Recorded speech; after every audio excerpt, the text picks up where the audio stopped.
Соёлын говьяц зүтгэлтэн зохиолч Энх болд. Сүүлчийн хорчин. Умард зүгээс Бээжин хотыг зорих хөл хөдөлгөөн нэтэх нэгэн том замыг тосон эхэлзэж, үдэн гэгэлзэх олон хот тосготын нэг нь зам руу харсан өнгөн талдаан пааландан гялцалаар гээйлгсэн атал арнуруу нь ачаадахан алин цагийн болж өтөлсөн хөгшин илжигний атраад нуруу шиг өмгөр шавар тагзнуудаас бүрддэг Тайвас хэмээх нэвсгэр хот бөлгөө. Дүүхэн шаралсан хуудсуудыг зөвхөн үзвэл өмнө зүгээс хүний олноор төрөх хятад иргэдийг махир сэлмээр тосож цөсөгт хурдан мордын хар ирчээр үлдэн хөөж хэрэмнийхэн чандад оруулаад дахиад та нар хоншоорон зухуулгаарай хэмээн мянган жил аашилж явсан агсамхан эрсийн хээр тулсан тулгын гурван чулуутай тэр дундаас манарх амьд халуун утаад нутаг байжээ энэ Тайвас. Одоо гэвэл их зам бараадан бэби зогсоо хүн шиг. Замаар 9 өнгийн төмөн хөлийн хүн зун тасралтгүй хөлгөж зарим нь цахарын их говийг хэрхэн тууландаа гэхээс бяцхан зүрхшин халиран ах үед тэр 9 долоог нэгэн туулаад ирчихсэн зарим нь өөрийн хэлээр өвөр зураан бардам амгалан ярилцсан жанчхүү хотыг зорино. Энэхүү хөлхөгч төмөн амтан надад ч ямар хүртэл байх вүлээ дээ гэх шиг анирг өмхөн байдаг 100 гудамжнуудаас Тайвас үндсэн тэжээлийн олж хот хэмээх ахадсан нэрийг дахир махир гудамжуудаа томцсон пайз мэт зүүх аваа юм.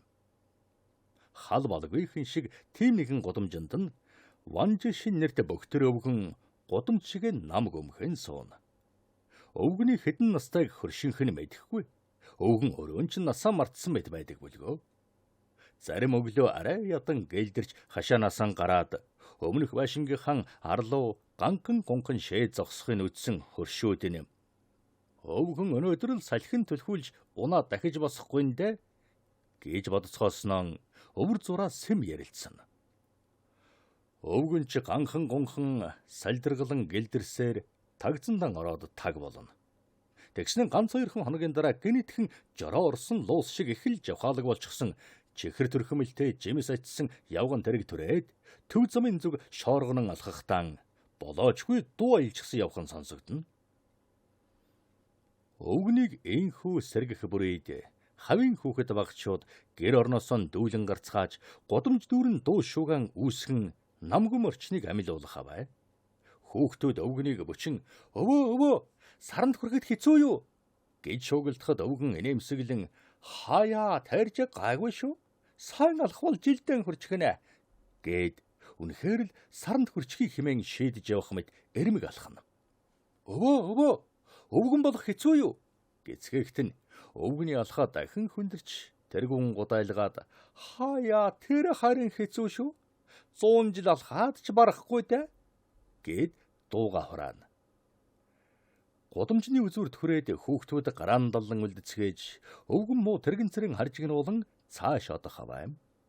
За тэгээд өвгөнийг орой харж ирэхэд нь өдөржин харуулсан хүүхдүүдийн нар ганцгарч бүүн л найр наадам хөл хөгжөөн үүснэ.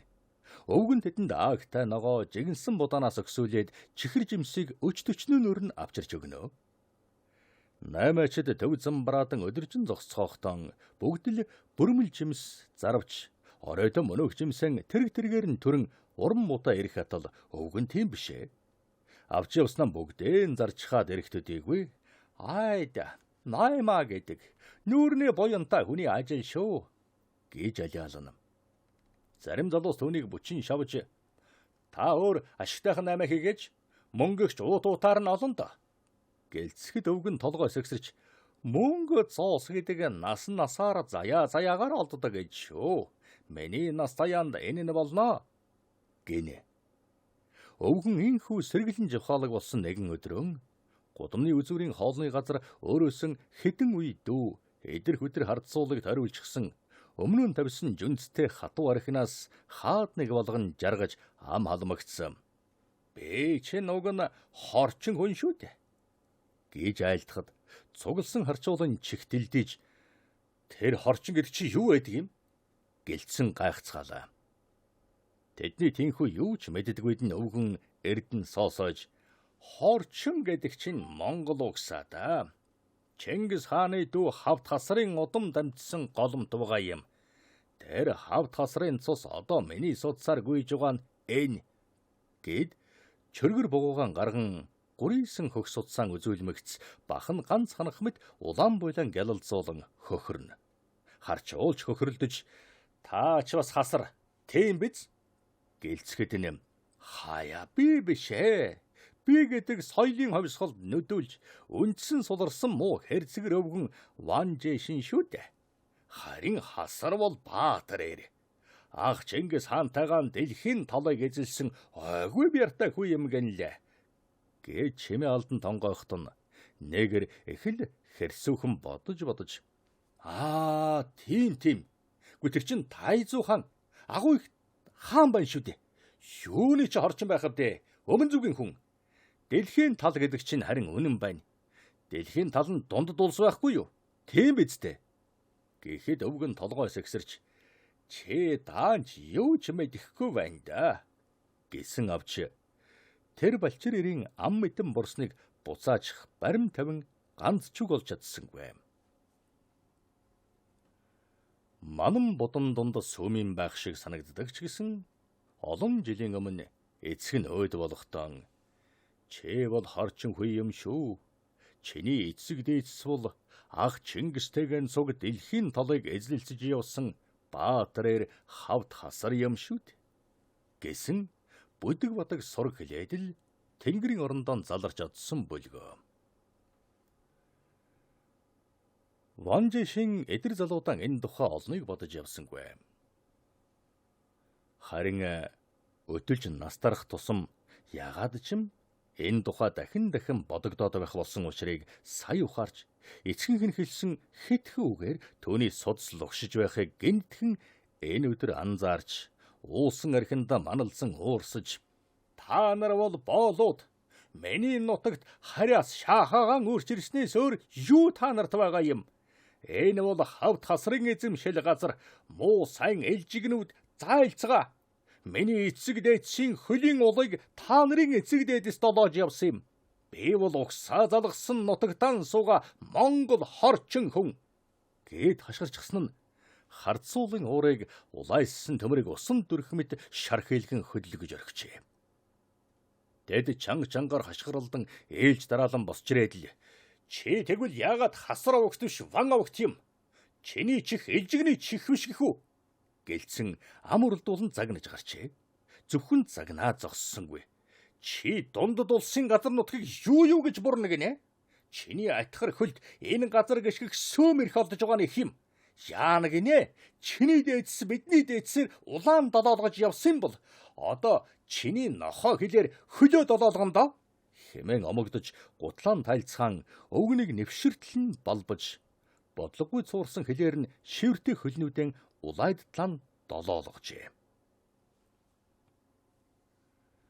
Тэдний уур дундархыг хүлээзэн бөндөгнөж байсан хоолны газрын эзэн өвгөн данжаад нэвширтлийн өдүүлсэндээ гоморхон уйлж хэвтсэн өвгнийг өндөлгөн гэртэн хөргөж өгөхөр хөтлөн гарлаа. Замд суурт өвгөн эхэд гутран уйлж тэд яагаад намайг ойлгосонгүй? Би тэдэнд үнэн юм ярьсан шүү гэж гомдолсонд хоолны газрын эзэн төөнийг тайвшруулах гэхтэн хаяа чи буруу хийсэн шүү. Манай энд Гуандун хүн Шандун хүн бүгд байна. Тэд харин чам шиг аашлаагүй. За хэвтэж амар гэд гарч явжээ. Өвгөнд бол нэг их өндөр газраас засаар шуурсан нүцгэн талд унаад хариугүй муу бутнаас зуураад хэвтэж байгаа хүн шиг нэнчиг гунигтай байлаа.